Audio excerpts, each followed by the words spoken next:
Hello everyone and welcome to I Hope This Helps. I've entitled this video Making It Work in the Moment, and the idea behind this video is that we are going to take a piece of music, not rehearse it too much, and then try and just make something happen on the spot. I think this is a very valid skill, and I'm going to give you two main scenarios and reasons why I think this video is valid. Okay, so the first reason is that you practice and practice and practice when you're at home, and you prepare your song that you're going to sing, how you're going to play it, how you're going to sing it. And what you actually get good at doing there is doing it in the environment you're practicing in. Everything's how you want it. You've set up the room and you're used to the sound of the room and everything like that. Then what happens is you get to the stage, maybe an open mic night or your gig, and the environment's totally different. And you have no experience of playing the thing you prepared in that environment. Maybe it's the sound, maybe there's someone noisy across the room, whatever that thing may be. It will affect your little bubble, if you like, what you surround yourself with when you practice. So you have to accept that no matter how much you prepare back at home, it's never going to be the same as when you get there. And you have to allow a bit of give and take with what you expect from yourself or how you're going to react in that situation. And that is also a skill that you learn. You learn to go into a room, read the room, and perform accordingly. Okay, so that's the first reason. And the second reason is a situation which sometimes terrifies the life out of me, is when someone says, "Can we jam?" Now, I'm sure if you looked up in a dictionary and it said when musicians jam, they play it together in a loose, informal, less structured kind of way, in like an acoustic guitar kind of singer sense. You're going to have some sort of conversation where you agree on a song and a key, and then you just pray to God that if you're not the one leading the song, you got to hope that someone's going to give you a clue as to where it's going to go while you're playing it. So you got to learn to follow people, and hopefully someone's going to give you a heads up as to what's going on. Whatever those variables are, you have to accept that you can't control all of them. So that thing that you practiced at home is not the full story. Making it work in the moment and on stage with all of these different things that you can't really prepare for fully. You have to allow yourself a bit of grace there, that you're going to just do your best to adapt to that scenario as it unfolds in real time. Okay, so the song I've chosen is an old blues standard. I wanted to choose a simple song for this to work. It's called Bring It On Home to Me. One of the mainstream versions of this is the Sam Cooke version from the 60s. I'm doing it in that sort of style. It's going to be a chord progression that just repeats and repeats and repeats all the way through. So what I'll do is I'll be looping while I sing and laying down a bass line, and then that means I can either sing over it or take guitar solos. So let's have a listen.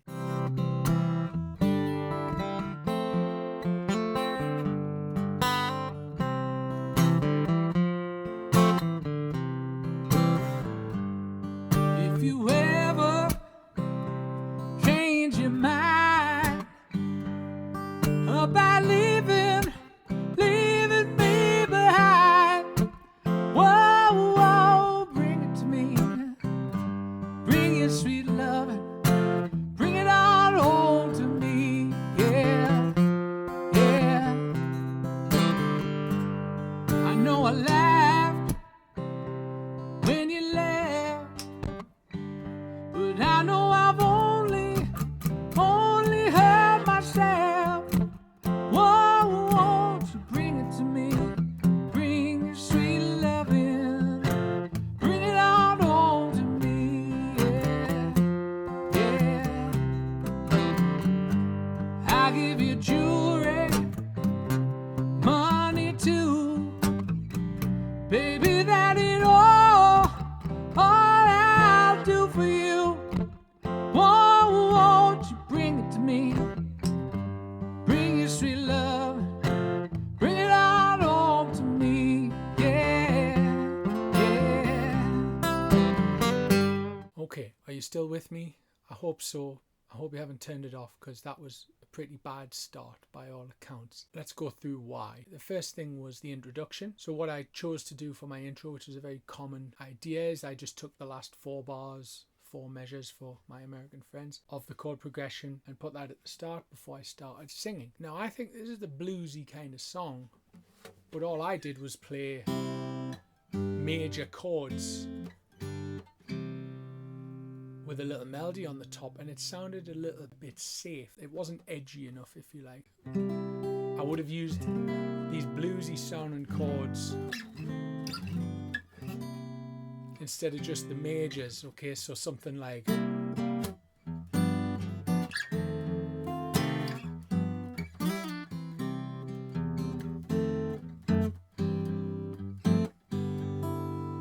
something like that. What I've actually done there is missed a huge opportunity. The intro to your song is like a first impression, if you like. It's a really good chance and a little window of opportunity to get the audience on your side. So wasting an intro, it might take them half a song to start listening to what you're doing now. So I finish my intro, I start singing, and I'm accompanying myself with some basic chords, and I've pressed the looper, so I'm recording the song form, if you like, the chord progression. Then I get on to the second verse, and at this point what I want to do is press my looper to start the loop again, and I want to add some sort of bass line.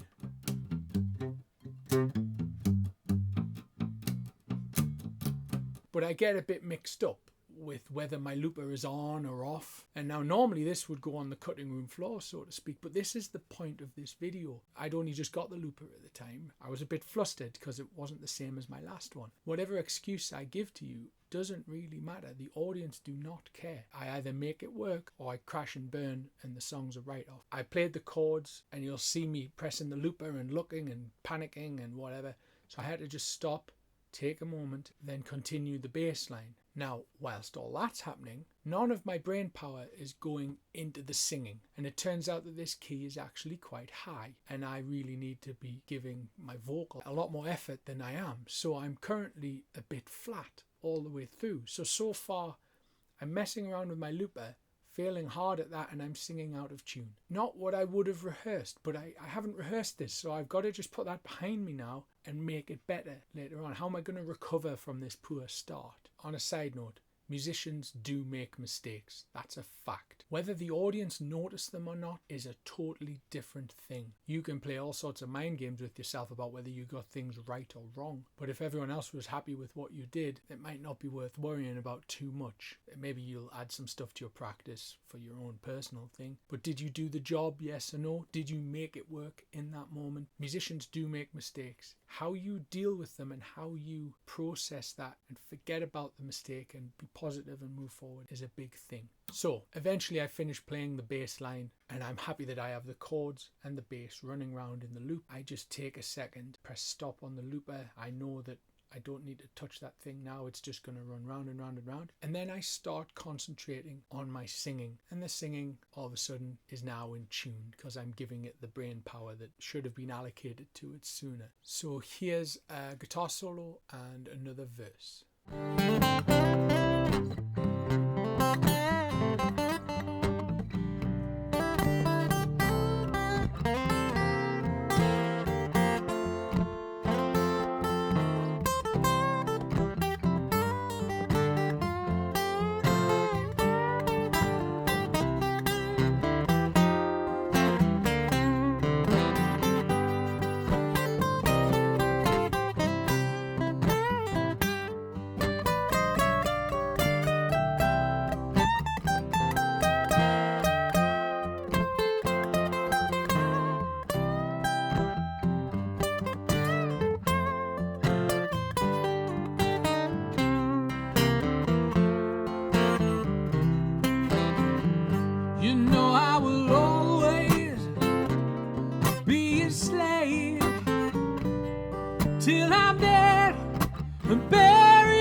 connected with the vibe of the song. All that panic I had about trying to set up these loops while singing something that's actually a bit higher than I thought, and it's all going wrong. Now I'm past that, and I've got this loop and it's grooving. I have a bit play on it. Now you may be saying, okay Ed, I don't know how to play guitar solos, so to speak. A guitar solo or an improvisation is you trying to write a melody. Now the reason the song is famous most of the time is because the melody of the song is actually really good. So a really good starting point for taking a guitar solo or just an instrumental section is to learn the tune. So in this case,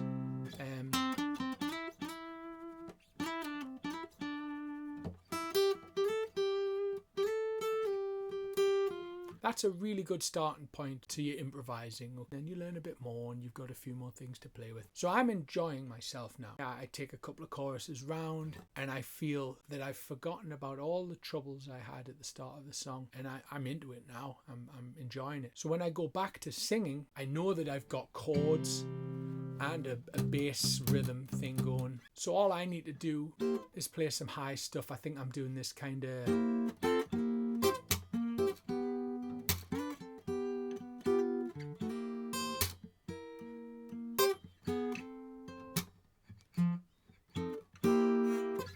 So I'm just playing little things like that, no pressure.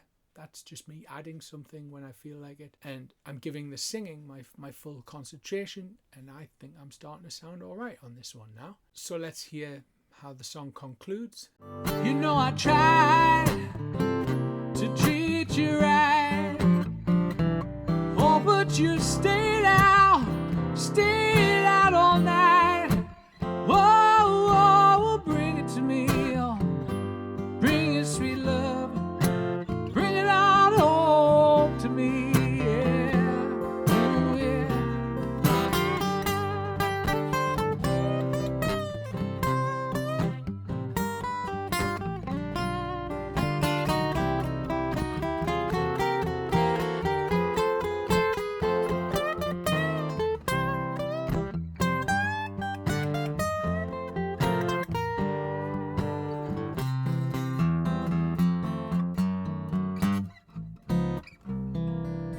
So we finally got to the end, and it was more of the same really. I was just enjoying the song now. Once I ran out of words, I didn't want the song to end, so I started taking another guitar solo because I was just feeling good when I was playing there. Now, this is another topic. When you're enjoying it, and I'm past the point of stressing about my chords and my bass line and whether I'm in tune and all this, and you're just making music on the spot, enjoying the moment, that's when the audience will really enjoy it. There's some generic phrases I could kind of say here. I could say that it had a good vibe, or the audience was on my wavelength, or it creates a certain mood. It's me trying to describe something that can't be described. When you perform music, there's a magical connection that happens about how people receive it. But on a more practical level, if you've been hired to entertain people, if you enjoy yourself while you do it, you instantly give permission to your audience to enjoy themselves as well, which is why you were hired. It's not whether you enjoy it, it's whether they enjoy it. These people are looking to you as to, well, how do I react to this live music? And if you see a guy who's just loving playing and singing, they'll go, yeah, I love it too, and then they enjoy themselves. So like I said, once I ran out of lyrics, I just streamed straight into another guitar solo because I was really enjoying playing the song. I could have gone on all day there, but for the purpose of the video, I decided to cut it short. And just like my intro, I hadn't prepared a decent ending, so I went to the stock.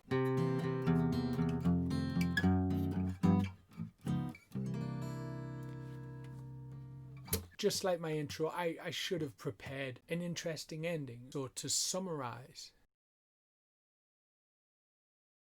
trying to make things work in the moment is about allowing yourself to forgive yourself. You can't control everything that's going to happen. So an intro is like your first impression. If you think about when you meet someone, a job interview, any sort of argument or debate, or even like an essay, you have an opening statement that sets the scene and has a massive impact on how things progress from there. So the intro of your song is just like that, and you can treat your ending as the closing argument, the closing statement, the final impression that you leave with people. So intros and endings, spend a bit of time on them. Really think about those, because as a device, they're very useful. They hear the intro, oh my God, I want to hear more. The song ends with this really cool ending. They say, oh my God, I want to know what he's going to play next. Very important. Okay, so check the key of the song you're about to sing. I underestimated this one a bit. This is right up in the top of my range. It's going up to an A there.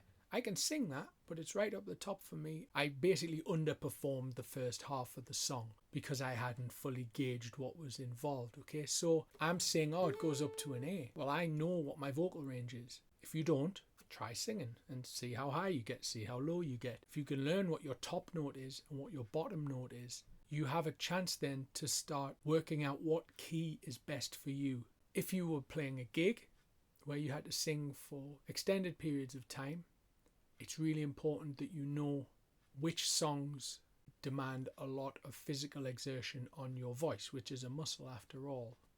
And it's very wise to plan your sets based on what you'll be able to sing and when. If you were running a marathon and you decided you were just going to sprint for the first 5 minutes, the rest of the marathon would be pretty difficult. You know, that kind of thing. If possible, don't give yourself too much to do. From scratch, I was expected to make an intro, sing and play some chords, then loop a bass line whilst reading the words and operating a looper without preparing it. Now, if I'd practiced this song, it would have been fine.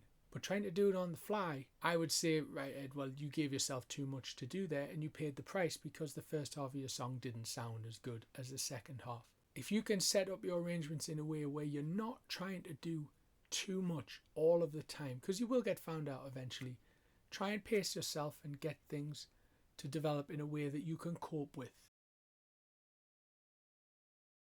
So enjoy it. Once I got past the technical parts, the second half of the song, I really started enjoying what I was doing.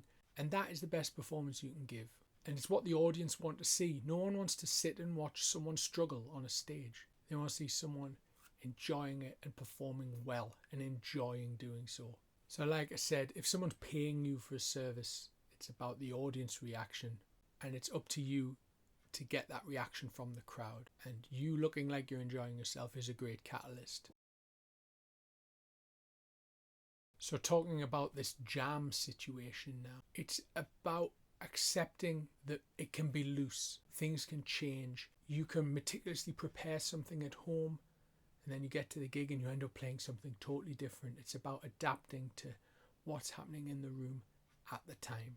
If you develop your skills to communicate while you're playing, either through sound or verbal or nods, winks, whatever it is, if you can get a relationship with someone else where you communicate well together, this informal jam has the potential not only to go wrong, but surely it has the potential to be better than you thought it ever would have been. So that's the payoff, is once in a while you'll play music with someone and that communication will actually inspire something better than you thought. You know, you become greater than the sum of your parts, so to speak. Because it's not rehearsed, there will be mistakes, and you have to learn to forgive the little mistakes and move on and enjoy it after that. Okay, I hope you've enjoyed this video and it's given you something to think about. In the next video, we're gonna pick an unlikely song for what I would normally do. I'm going to pick like a female rock ballad, 80s rock ballad, and look at the challenges I would have converting a female rock song to a male singer who plays an acoustic guitar. Please subscribe to my channel, Eddcarrguitar, so that you know when these videos are coming out. If you'd like one-to-one guitar tuition or music tuition, please get in touch via the email address in the comments section below. As always, I hope this helps. Go and enjoy your music, everyone. Thank you.